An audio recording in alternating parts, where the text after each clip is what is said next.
Hello everyone, Ben Jose with Black Wolf CrossFit, coming back with week number 2 of the Instagram story Q&A show for Black Wolf. Last week we had athletes submit questions via our Instagram story on the @BlackWolfCF Instagram page. Sorry for that, brain fart. And I posted my answer to 3 of the questions. Pretty well received, and now we'll do it again. And I think we had 9 questions submitted this week. So this may be 2 videos. Question number 1 comes from Maddie Garcia. For those that have been in the community long enough, you know Maddie, amazing woman, coming back to visit in a couple days, I believe. Okay. And Maddie asked us for kind of suggestions, possible 5-minute daily routines. And the first thing that pops into mind is a gratitude practice. Now, this is something that you heard Miranda and I discuss on the Feed Wolf podcast, one of the first few episodes. And you certainly have most likely read this elsewhere, heard it elsewhere, because this is not my idea. There's nothing new under the sun. Many men and women greater than myself have discussed this in detail. But it's worked really well for me. And so because it's been impactful in my life, I do want to kind of promote the idea. And it's very, very simple. In its simplest form, it's just taking a moment every day to say thank you, in your head, out loud, whatever you want, or basically recognize the things that you're grateful that you got to come across, that you got to utilize, that you got to take part in, that you got to interact with, people that you meet, people that are in your family, who knows, just things that have brought you joy, things that have made your life easier, things that have helped you. Doesn't matter. It is all about shifting perspective. And I do not subscribe to the belief that we need to be foo-foo and positive all day. I certainly have a positive outlook on where life is headed, or else why would I do this every day? But in the day, I have no issue with dealing in the darkness. And I think that most of us, with stresses of life, stresses of work, stresses of family, we are confronted by darkness more often than not. Now, we cannot live there, though. And when I find myself living there for longer than moments, life does not get better. I'm no longer, making inroads on improving myself.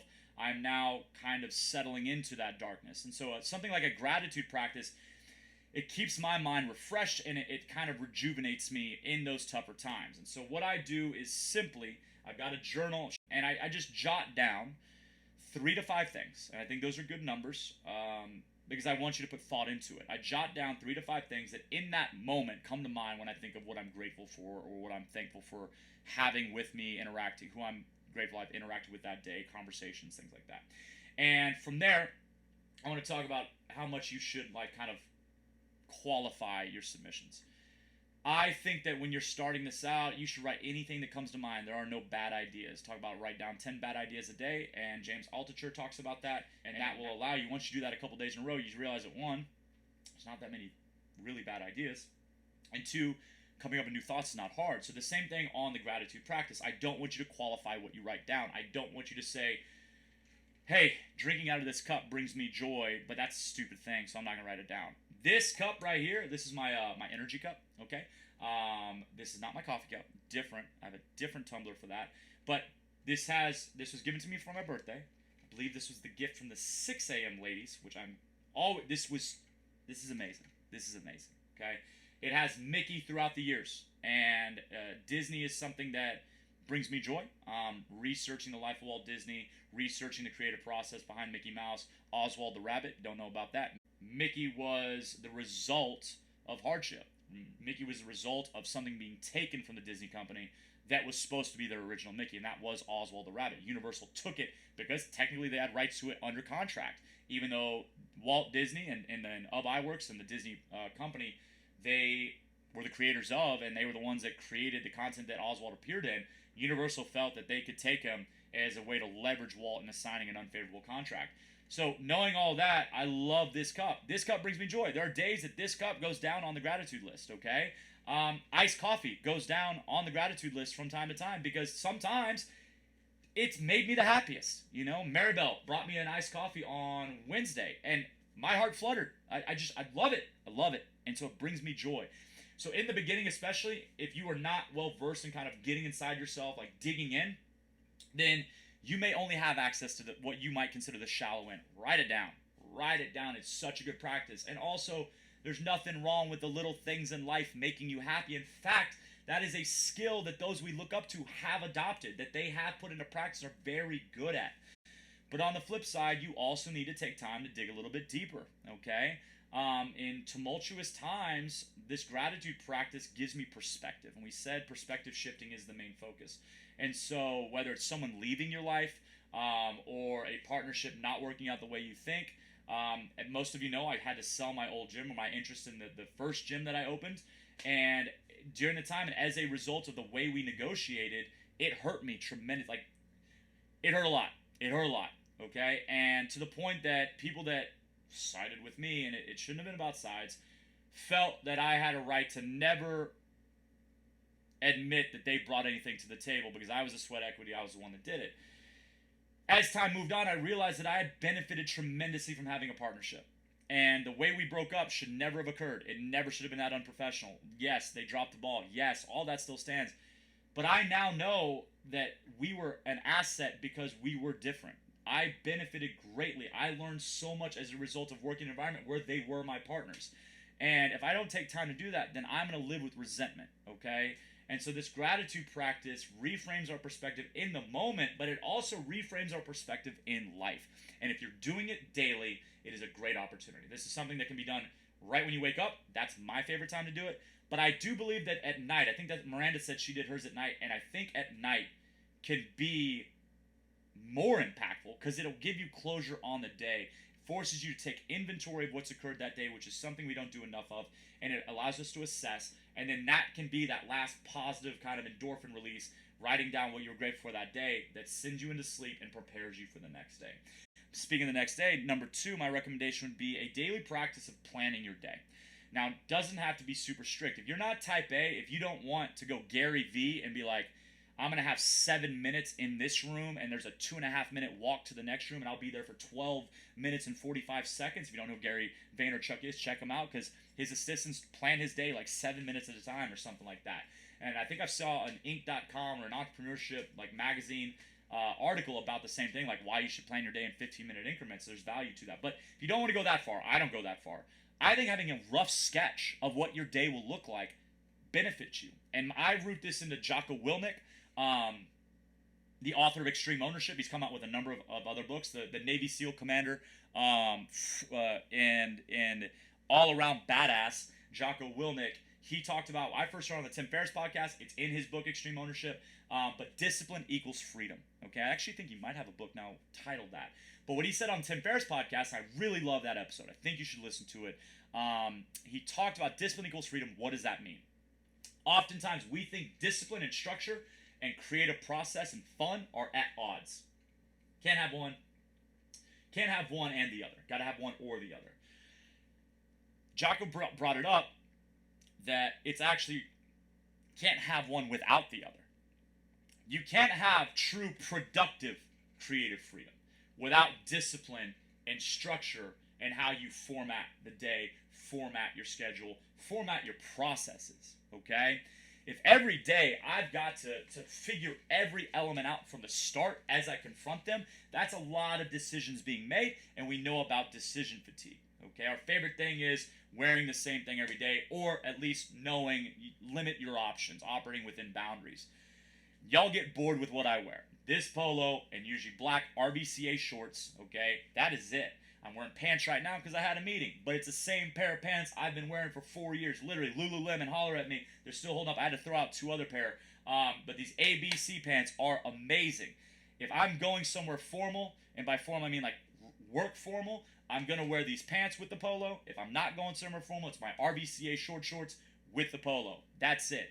I go to bed with that stuff piled outside my door so I can wake up, get dressed, walk the dog, and be out the door within 10 minutes of waking, okay? I'm at the gym by 4:20 a.m. because I want to have those morning moments to plan my day and to do a gratitude practice. So in order to do that, I don't make a decision. I am on autopilot because I know that routine. And it started with writing stuff down. It started with planning. But this goes farther. Another good example is your nutrition. If you just write down where your food is coming from the next day, and if you're going out to eat, if you write down, hey, we're going here, you've already got ahead of it. You've got ahead of the challenge because we make mistakes when we're forced into decisions that we're not prepared for. And that sounds silly when I'm talking about food. But I worked in the mall, okay, for a long, long time. I think I did 4 years in the mall at 2 different stores. You know what I ate?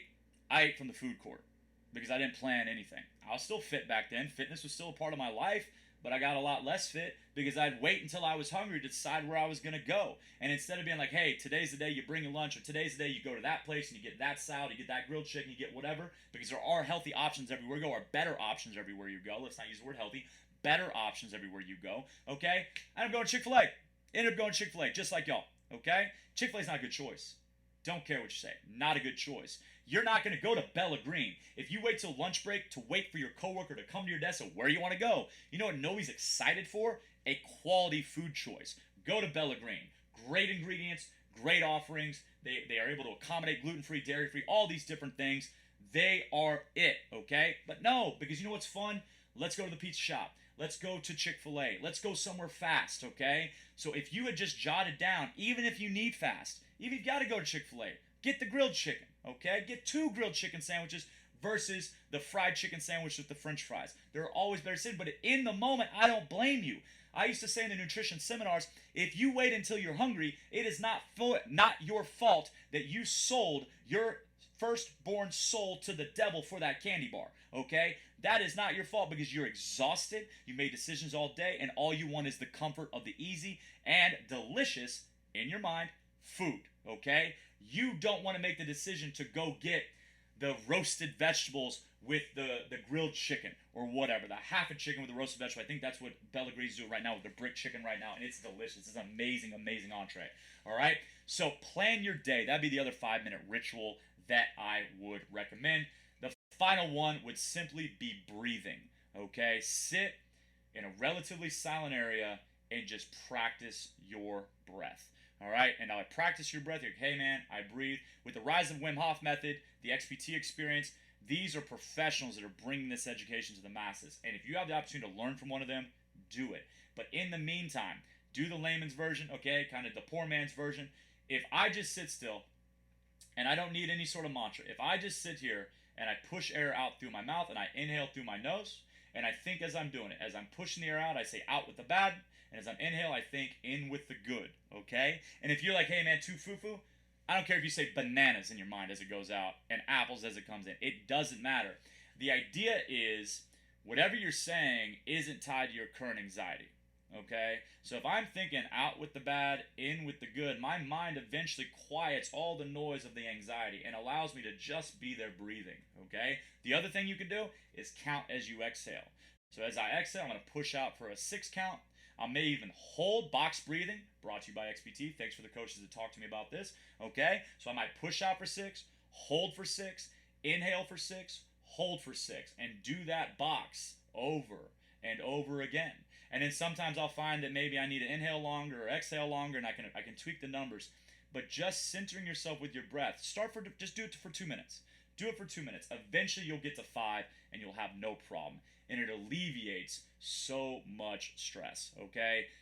It's not a cure-all, but it certainly helps me when the irrational or the irrationality of anxiety kind of overwhelms me.